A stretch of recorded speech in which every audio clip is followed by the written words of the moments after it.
Go ahead. Okay, so we're on times 10 for a manual pulse generator, and I've zeroed out the relative screen. Our indicator's a 1000 indicator, and there we go. 1, 2, that way. 3, just 3 clicks, and we got 3000 up here, and we'll go 3 clicks back the other way. 1, 2, 3. So it's got about 1,000 and a half backlash index. And we'll go ahead and do Z.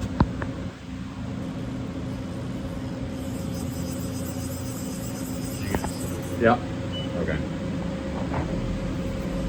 Set up on the indicator 1000. Over here on the relative screen, we're going to zero out Z. And we're going to click